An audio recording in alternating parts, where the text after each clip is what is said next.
The confession. Marguerite de Terrals was dying. Although but 56, she seemed like 75 at least. She panted, paler than the sheets, shaken by dreadful shiverings, her face convulsed, her eyes haggard, as if she had seen some horrible thing.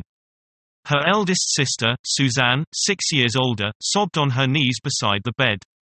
A little table drawn close to the couch of the dying woman, and covered with a napkin, bore 2 lighted candles, the priest being momentarily expected to give extreme unction and the communion, which should be the last. The apartment had that sinister aspect, that air of hopeless farewells, which belongs to the chambers of the dying. Medicine bottles stood about on the furniture, linen lay in the corners, pushed aside by foot or broom. The disordered chairs themselves seemed affrighted, as if they had run, in all the senses of the word. Death, the formidable, was there, hidden, waiting. The story of the 2 sisters was very touching. It was quoted far and wide. It had made many eyes to weep. Suzanne, the elder, had once been madly in love with a young man, who had also been in love with her. They were engaged, and were only waiting the day fixed for the contract, when Henri de Lampierre suddenly died. The despair of the young girl was dreadful, and she vowed that she would never marry. She kept her word. She put on widow's weeds, which she never took off. Then her sister, her little sister Marguerite, who was only 12 years old, came one morning to throw herself into the arms of the elder, and said, "Big sister, I do not want thee to be unhappy. I do not want thee to cry all thy life. I will never leave thee, never, never. I, too, shall never marry. I shall stay with thee always, always, always." Suzanne, touched by the devotion of the child, kissed her, but did not believe. Yet the little one, also, kept her word, and despite the entreaties of her parents, despite the supplications of the elder, she never married. She was pretty, very pretty. She refused many a young man who seemed to love her truly, and she never left her sister more. They lived together all the days of their life, without ever being separated a single time. They went side by side, inseparably united. But Marguerite seemed always sad, oppressed, more melancholy than the elder, as though perhaps her sublime sacrifice had broken her spirit. She aged more quickly, had white hair from the age of 30, and often suffering, seemed afflicted by some secret, gnawing trouble. Now she was to be the first to die. Since yesterday she was no longer able to speak. She had only said, at the first glimmers of day dawn, "Go fetch Monsieur le Curé, the moment has come." And she had remained since then upon her back, shaken with spasms, her lips agitated as though dreadful words were mounting from her heart without power of issue, her look mad with fear, terrible to see. Her sister, torn by sorrow, wept wildly, her forehead resting on the edge of the bed, and kept repeating, "Margot, my poor Margot, my little one." She had always called her, little one, just as the younger had always called her big sister. Steps were heard on the stairs. The door opened. A choir boy appeared, followed by an old priest in a surplice. As soon as she perceived him, the dying woman, with one shudder, sat up, opened her lips, stammered 2 or 3 words, and began to scratch the sheets with her nails as if she had wished to make a hole. The Abbé Simon approached, took her hand, kissed her brow, and with a soft voice, "God pardon thee, my child. Have courage, the moment is now come, speak." Then Marguerite, shivering from head to foot, shaking her whole couch with nervous movements, stammered, "Sit down, big sister, listen." The priest bent down towards Suzanne, who was still flung upon the bed's foot. He raised her, placed her in an armchair, and taking a hand of each of the sisters in one of his own, he pronounced, "Lord, my God, endue them with strength, cast thy mercy upon them." And Marguerite began to speak. The words issued from her throat one by one, raucous, with sharp pauses, as though very feeble. "Pardon, pardon, big sister, oh, forgive. If thou knewest how I have had fear of this moment all my life." Suzanne stammered through her tears.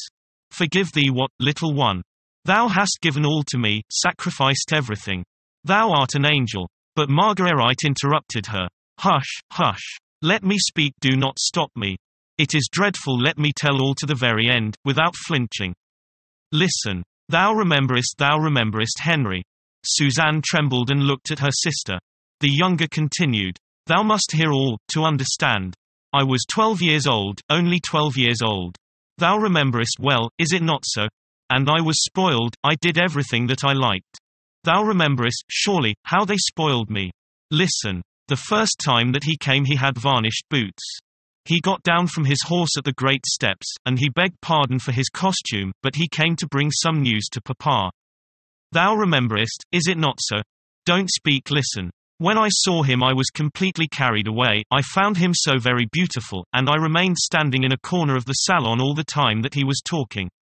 Children are strange and terrible. Oh yes, I have dreamed of all that. He came back again several times. I looked at him with all my eyes, with all my soul. I was large of my age and very much more knowing than anyone thought. He came back often. I thought only of him. I said, very low, Henri de Lampierre. Then they said that he was going to marry thee. It was a sorrow. Oh, big sister, a sorrow, a sorrow. I cried for 3 nights without sleeping. He came back every day, in the afternoon, after his lunch. Thou rememberest, is it not so? Say nothing, listen. Thou madest him cakes which he liked with meal, with butter and milk. Oh, I know well how. I could make them yet if it were needed. He ate them at one mouthful, and then he drank a glass of wine, and then he said, it is delicious. Thou rememberest how he would say that? I was jealous, jealous. The moment of thy marriage approached. There were only 2 weeks more. I became crazy. I said to myself, he shall not marry Suzanne, no, I will not have it. It is I whom he will marry when I am grown up. I shall never find anyone whom I love so much. But one night, 10 days before the contract, thou tookest a walk with him in front of the chateau by moonlight, and there under the great fir he kissed, holding thee in his 2 arms so long. Thou rememberest, is it not so?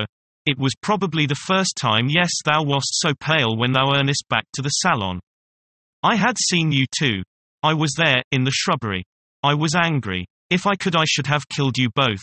I said to myself, he shall not marry Suzanne, never. He shall marry no one. I should be too unhappy, and all of a sudden I began to hate him dreadfully. Then, dost thou know what I did? Listen. I had seen the gardener making little balls to kill strange dogs. He pounded up a bottle with a stone and put the powdered glass in a little ball of meat. I took a little medicine bottle that Mama had. I broke it small with a hammer, and I hid the glass in my pocket. It was a shining powder. The next day, as soon as you had made the little cakes, I split them with a knife and I put in the glass. He ate 3 of them. I ate 1. I threw the other 6 into the pond. The 2 swans died 3 days after dusk. Thou remember?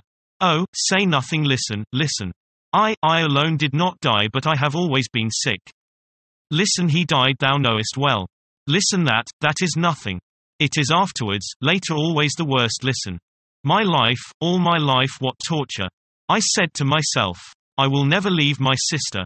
And at the hour of death I will tell her all, there. And ever since, I have always thought of that moment when I should tell thee all. Now it is come. It is terrible. Oh, big sister. I have always thought, morning and evening, by night and by day, sometime I must tell her that. I waited, what agony. It is done. Say nothing. Now I am afraid, Oh, I am afraid. If I am going to see him again, soon, when I am dead. See him again, think of it. The first. Before thou. I shall not dare. I am going to die.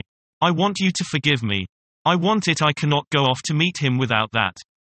Oh, tell her to forgive me, Monsieur le Curé, tell her I implore you to do it.